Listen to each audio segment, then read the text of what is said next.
Las voces de los medios es una cosa, pero la realidad es otra. Exactamente. No se puede dejar de lado en esta conversación, o sea, es así de fácil para mí. Tenemos que hacer reflexionar a nuestros alumnos que una cosa es la academia y otra cosa es lo que van a vivir allá afuera. Claro. ¿Cuál era la concepción que tenía usted alrededor de los medios de prensa en cuanto a su propia perspectiva alrededor de la enseñanza del inglés en México? Reportados, retornados, ahí cuál es la otra, los repatriados, sí, que van a volver a México siendo hablantes del inglés y que olvidaron su español o no hablan español.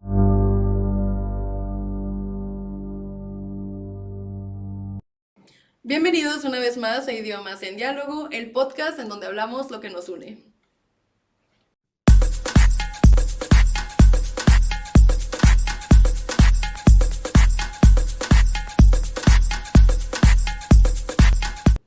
El día de hoy nos encontramos sumamente contentos por poder contar con la participación del doctor David Toledo. Bienvenido, doctor. Buenos días, Buenos gracias días. por la invitación. Muchas gracias por haber aceptado. Me es de suma... me tiene muy feliz tenerlo aquí porque el tema que se va a abordar es uno que no es parecido a algún otro que hayamos abordado en los episodios anteriores. Esta vez vamos a estar hablando de su artículo en una revista británica, ¿cierto? Es una Cierto. publicación británica. Esta publicación británica lleva el nombre de Voces y Perspectivas de los medios de prensa alrededor de la enseñanza del inglés en México. Así es. Así es. Muy bien. Para dar un poquito de inicio a esta conversación, vamos a irnos a lo primero. ¿Cómo es que da inicio esta investigación? ¿De qué manera es que nos adentramos y de qué manera es que llegamos a la publicación de este artículo en esta revista británica? Muy bien, esto es todo un trabajo que se ha venido dando desde el 2014 con un grupo de investigación que comenzamos justamente en mayo del 2014 y empezamos a trabajar como miradas de cómo es la enseñanza del inglés en México y también a través de la formación de la doctora Elvira Arnoux, quien vino a dar un seminario a los alumnos de la clase de política y planificación lingüística del posgrado aquí en la universidad, y yo soy el titular de esa materia. Bueno, empezamos a reflexionar sobre el valor que tiene el enseñar una lengua extranjera, la importancia que se le da enseñar inglés en México. México ocupa un lugar privilegiado por el tema de la aproximación con los Estados Unidos y bueno, era importante comenzar a hacer estudios relacionados al tema. Evolucionamos, fuimos creciendo, formando este grupo consolidado hasta que en el 2018 se nos autorizó a través del programa de desarrollo profesional el tener un cuerpo académico de política lingüística y enseñanza de lenguas. Estamos dentro del cuerpo académico, el doctor Nahum Samperio Sánchez, la doctora María del Socorro Montaño Rodríguez, la doctora Isela López Gaspar y un conjunto de colaboradores de la misma facultad y de otras.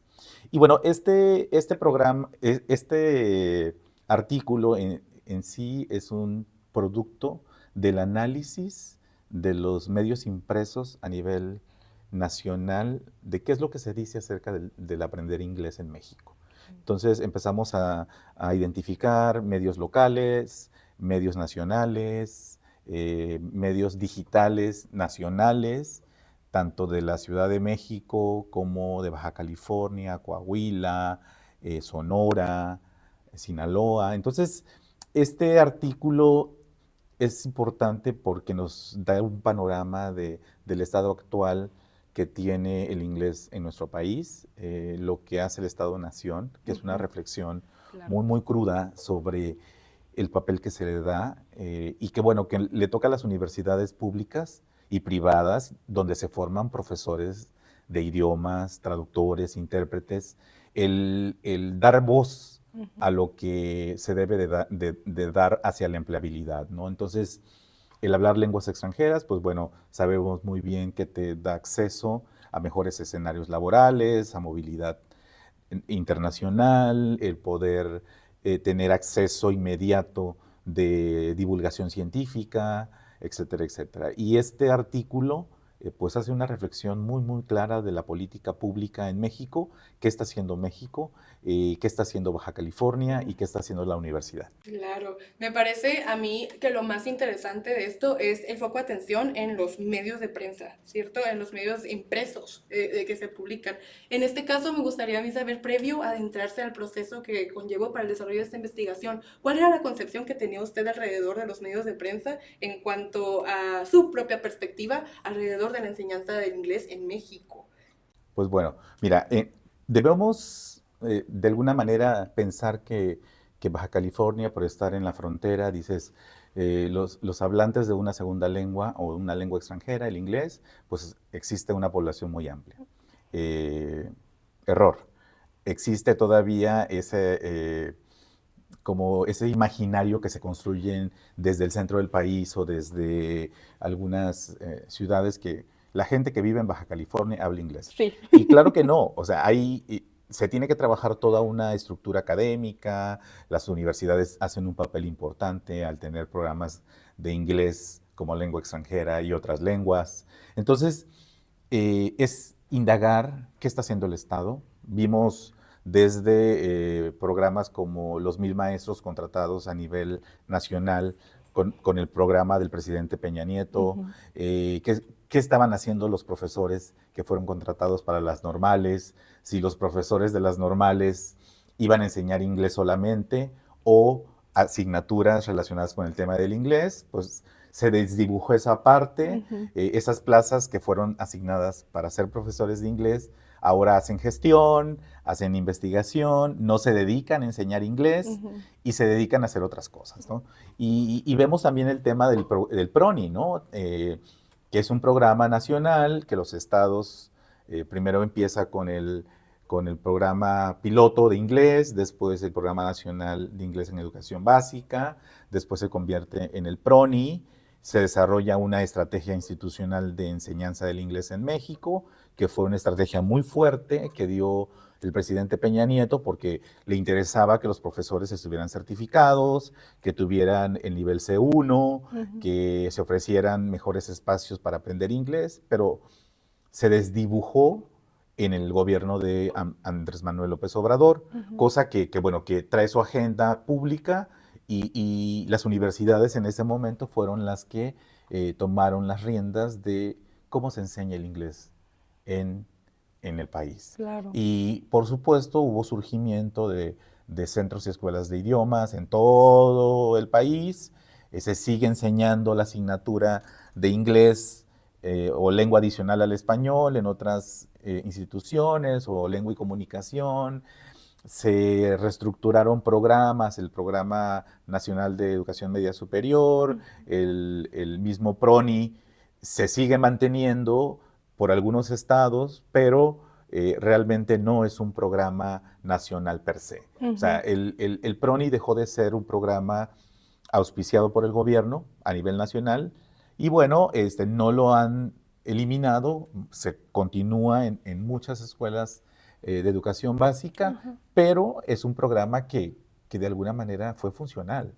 Y en este momento en la universidad tenemos alumnos que fueron a ese programa de inglés en educación básica, después transitaron hacia el PRONI y bueno, son universitarios talentosos, ¿no? Entonces, creo que tenemos que pensar en que lo que bien funcionó se puede reactivar, ¿no? Claro. Entonces, este artículo es un artículo de reflexión, hace crítica a la política educativa, pero también hace propuestas y dentro de una de las propuestas es que la universidad tiene que replantear su forma de cómo formar a los profesores de idiomas, también formar traductores, formar intérpretes y le toca a los centros de idiomas enseñar a los alumnos universitarios y al público en general. Entonces, todo esto tiene que ver con toda una política lingüística estructurada que en la UABC se tiene. Ok, ay, Qué respuesta tan increíble y qué panorama, ¿no? Ahorita ya muchísimo más claro no nos encontramos parados y de qué manera este artículo influye precisamente en que nosotros nos demos la tarea de reflexionar alrededor de esta temática tan importante. También me llama mucho la atención el hecho de que haya mencionado la cuestión de esta preconcepción que se tiene a veces en el centro del país, en los mismos medios, ¿cierto? Impresos, con respecto a que nuestra proximidad a Estados Unidos, es decir, vivir en la frontera, nos permite o más bien les hace pensar que hay un dominio total del idioma cuando realmente no estamos tan cercanos a la posibilidad. Sin embargo, sí tenemos pues más, ¿cómo decirlo? Mayor acercamiento y tenemos más, pues sí, estar más allegados al contenido de manera gratuita, que eso se dice en el artículo, ¿cierto? Radio, televisión, estas cuestiones de señal, que sí, que nos permiten estar más próximos al idioma, pero no necesariamente dominarlo del todo, y el hecho de que las universidades jueguen un papel o que intervengan precisamente para retomar la enseñanza del docente, que es lo más importante, definitivamente, para que las aulas este proceso se concrete dignamente de manera óptima, pues es sumamente importante. ¿Cuáles son algunas de las propuestas que se mencionan posterior a esta que tiene que ver con formar, asegurarnos de formar a los docentes de la mejor manera posible? Porque el artículo retrata para mí un sinfín de cosas que me parecieron sumamente interesantes, entre ellas la intervención del papel del marco común europeo. Así es. Me gustaría que hablemos un poquito de ello y con respecto a cómo se adopta el marco común europeo de referencia para las lenguas en las aulas mexicanas. ¿Qué sucede ahí? Sí, fíjate que eh, debo reconocer que en el 2003, 2004, cuando estaba en un espacio académico de gestión, ¿sí? De gestión realmente fui subdirector de la Facultad de Idiomas en Tijuana y me invitaron a formar parte del equipo que validó el marco común europeo de referencia para las lenguas en México. Wow. O sea, se hicieron comités en donde el documento que fue elaborado en el 2002 lo socializaron con las universidades públicas. Y en ese momento la doctora Socorro Montaño, quien era la directora, en 2004, me invitó para que yo la representara y yo fui a esa reunión y se empezó a socializar con las universidades. Y las universidades debíamos alinear nuestros contenidos disciplinares del idioma inglés al marco común. Es decir, todos los estándares del A1, A2, B1, B2, hasta el C1, C2, debían de articularse con los programas educativos que tenemos alineados a los libros de texto, las cartas descriptivas que en ese momento se diseñaban. Claro. Entonces, eso para mí fue una de las mejores experiencias que tuve, el poder participar en esos grupos, después el poder participar en los foros organizados para estandarizar exámenes de certificación, que empezó en la Universidad Veracruzana, después fue en la Universidad de Guadalajara, tuvimos un evento aquí en UABC sobre los niveles de certificación del idioma, se empieza a socializar el papel que juega el programa CENI o el proyecto CENI, que es un programa de certificación de nivel de idioma, para que se contara con un estándar mexicano y los programas de las universidades de alguna forma entraran en ese estándar mexicano. Pero bueno, al final fue un tema en donde ese estándar mexicano fue construido a partir de las referencias del MCR, de Canadian Branches y también de lo que se estaba trabajando en las universidades en Estados Unidos.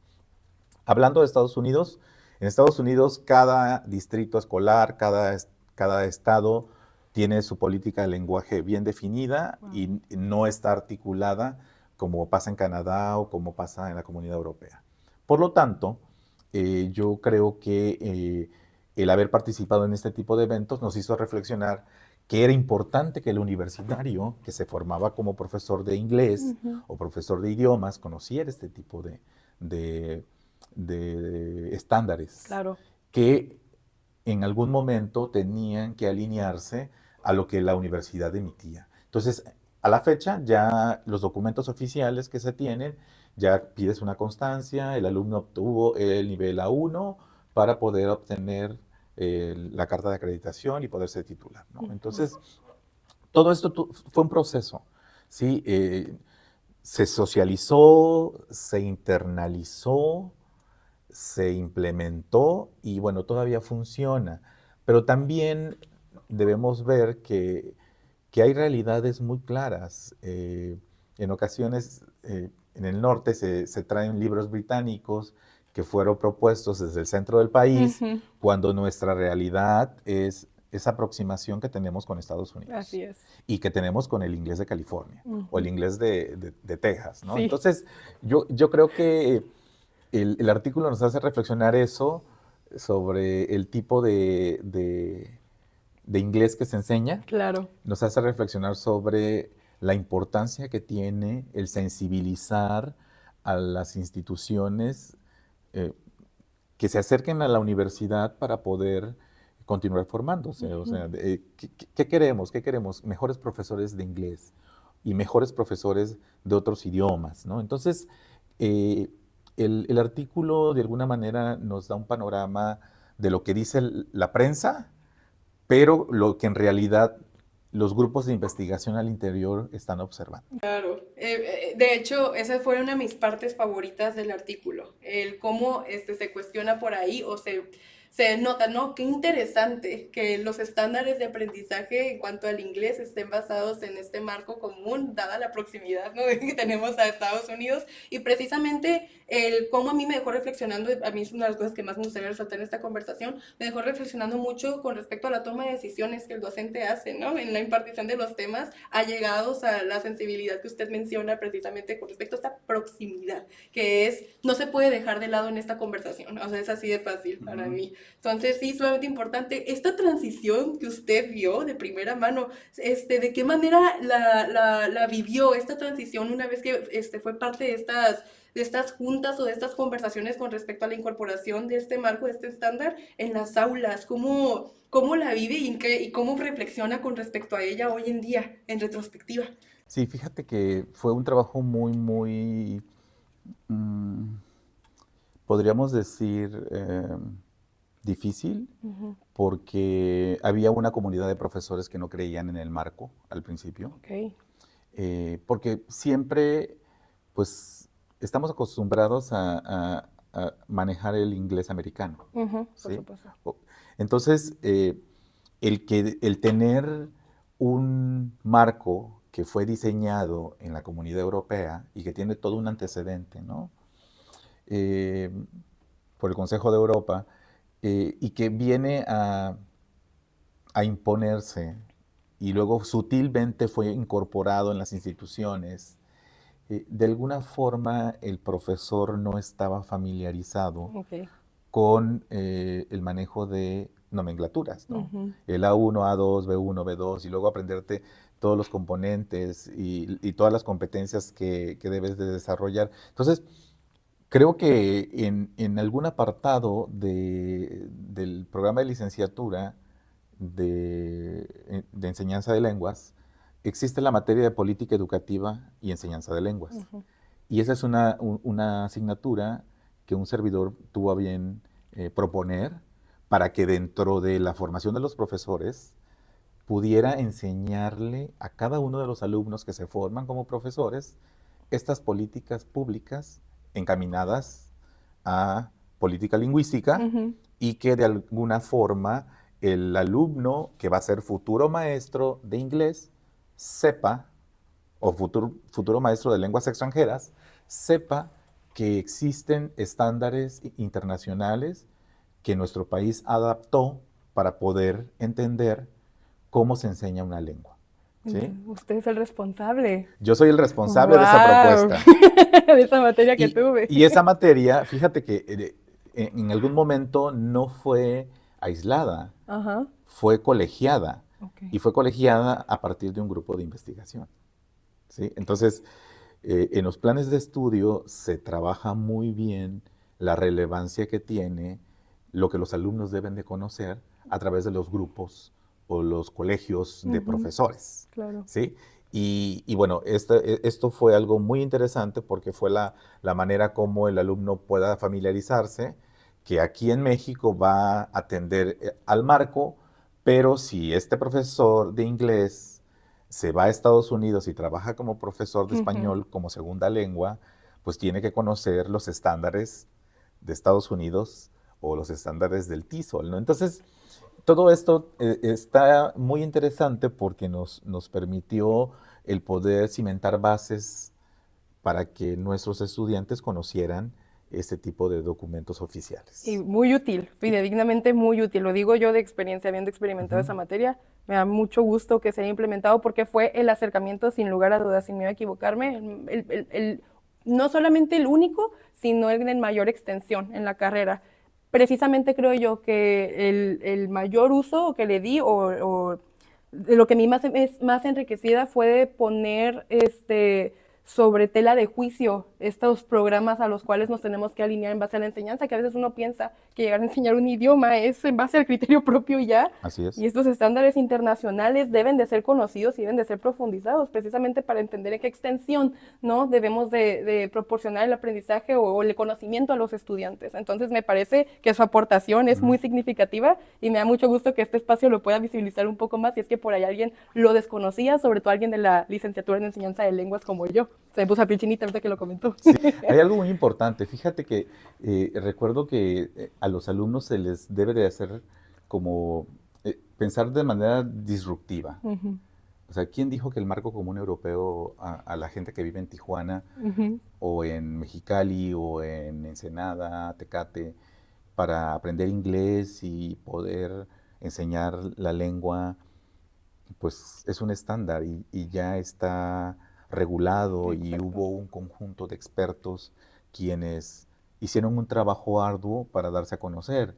Entonces, la universidad, a través de la Facultad de Idiomas, tenía que alinear sus programas a un estándar, Uh -huh. ¿sí? Y recuerdo muy bien que esas reuniones fueron extenuantes, algunos profesores no estaban de Uh acuerdo, -huh. querían seguir manejando inglés básico, intermedio, avanzado, o intermedio bajo, intermedio alto.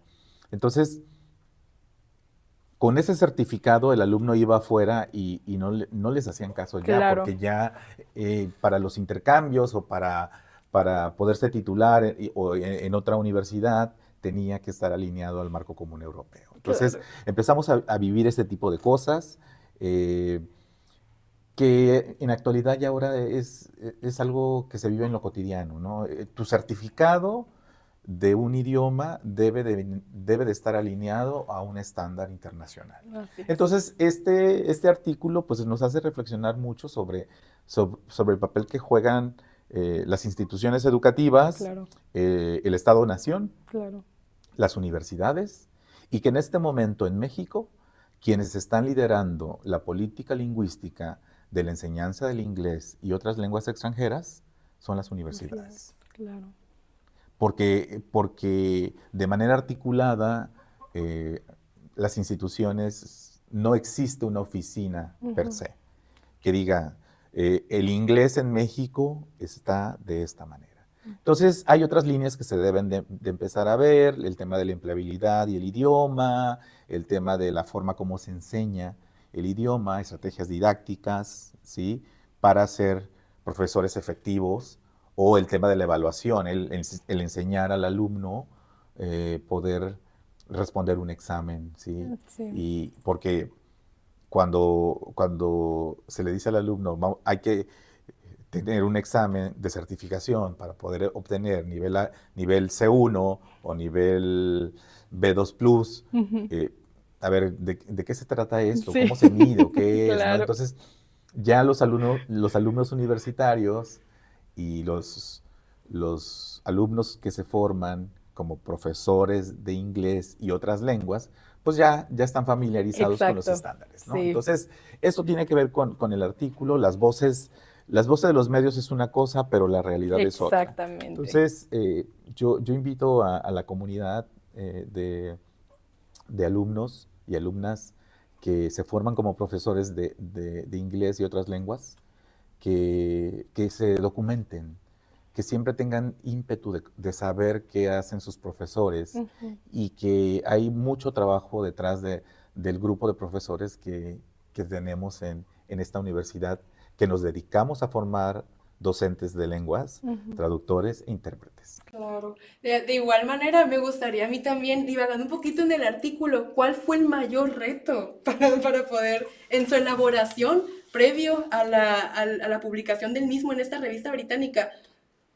Los fragmentos que leí de los diferentes medios de prensa me pareció sumamente interesante tener todos en las mismas 17 páginas. O sea, entonces, ¿cuál fue el mayor reto? Tal vez la recopilación de los mismos, la búsqueda de las fuentes. ¿Qué sucedió? ¿Cuál fue el mayor reto para este cuerpo académico que logró la concreción de este artículo? Bien, el reto fue la compilación de los artículos, Ok. el estar buscando en medios digitales e impresos, pero principalmente digitales, el poder analizar cuáles eran los que estaban a favor y en contra, Ujú. el poder ser críticos del propio sistema sin ser de alguna manera eh, Biased. sí, sin que tengamos inclinación hacia un pensamiento, Claro. ¿no? Eh, ser un poco disruptivo, Ujú. ¿por qué no crítico? Porque se vale, la academia nos permite ser críticos, pero también hay que ser, hay que autorregular la manera como pensamos, ¿no? Entonces, si nos dedicamos a formar profesores de inglés y otras lenguas extranjeras, tenemos que hacer reflexionar a nuestros alumnos que una cosa es la academia y otra cosa es lo que van a vivir allá afuera, Claro. ¿sí? Y que el primer trabajo que nuestros alumnos de enseñanza de lenguas es trabajar en una primaria pública o en una primaria privada y tienen que enfrentarse a que existe un programa nacional de inglés que está desdibujado de la agenda nacional y que hay escuelas públicas que enseñan inglés y que les exigen planeación, que les exigen toda la parte del currículum oculto que no se le da a veces en la clase y que de alguna manera harán que crezcan, ¿no? Entonces yo invito a la comunidad de egresados a que volteen a ver qué se está haciendo en la universidad, en el CELI Ujú. y los grupos de profesores que estamos adscritos a cuerpos académicos. ¿Alguna investigación que se esté ahorita desarrollando por parte de este cuerpo académico? Mira, ahora tenemos un tema muy, muy importante que tiene que ver con lengua y migración. Ok. Sí, la, la comunidad baja californiana está viviendo en este momento, dado a lo que está pasando en Palestina, la guerra de Rusia con Ucrania, Ujú. los movimientos de la comunidad de los pájaros de la nieve, que pasan 6 meses en Canadá o en el norte de Estados Unidos, en los lugares fríos, y 6 meses se vienen a vivir acá para poder vivir, no vivir del frío, ¿no? Y estar en lugares cálidos. Y nuestro país se está convirtiendo en lugar santuario de ese tipo de personas. Y luego los deportados, los retornados, los reportados, retornados, ahí cuál es la otra, los repatriados, Ujú. sí, que van a volver a México siendo hablantes del inglés y que olvidaron su español o no Ujú. hablan español. Entonces, creo que hay muchos temas que se deben de tocar y en este artículo que estamos trabajando en el cuerpo académico, vamos a trabajar esa línea, ¿no? De qué pasa con las migraciones en nuestra región. Wow, ¿tenemos por ahí alguna fecha próxima a ser publicado o es algo que tenemos ahí sin tener mucha noción? Bueno, será, yo creo que en el próximo semestre estará publicado. Ah, ya, tan próximo. Ah, muy bien, pues los invito también a que estén atentos precisamente porque obviamente tan pronto como esto se publique, se le va a dar actividad de difusión. Agradecemos en demasía su presencia el día de hoy para abordar este artículo tan interesante, y les recuerdo a las personas aquí interesadas que en la cajita de descripción estaremos dejando el link al mismo y al ResearchGate, ¿cierto? De aquí el doctor, con motivo de que puedan consultar un poco más de su trabajo, que como ya vieron es sumamente valioso y enriquecedor para todos nosotros como Facultad de Idiomas Tijuana. Muchísimas gracias por su tiempo. Gracias por invitarnos. Muchas gracias. Bueno, agradecemos de vuelta la sintonía al episodio del día de hoy. Los invitamos a mantenerse constantes con las noticias respecto al CELI a través de nuestra página web, celi.mx. De igual manera, los invito a seguirnos en nuestra página de Facebook, facebook.com/CELI Tijuana. Y no olviden de seguirnos en nuestra nueva página de Instagram, celi.uabc. Los links estarán también enlistados junto al ResearchGate del doctor, aquí abajito. Muchísimas gracias por todo y nos vemos en el próximo episodio.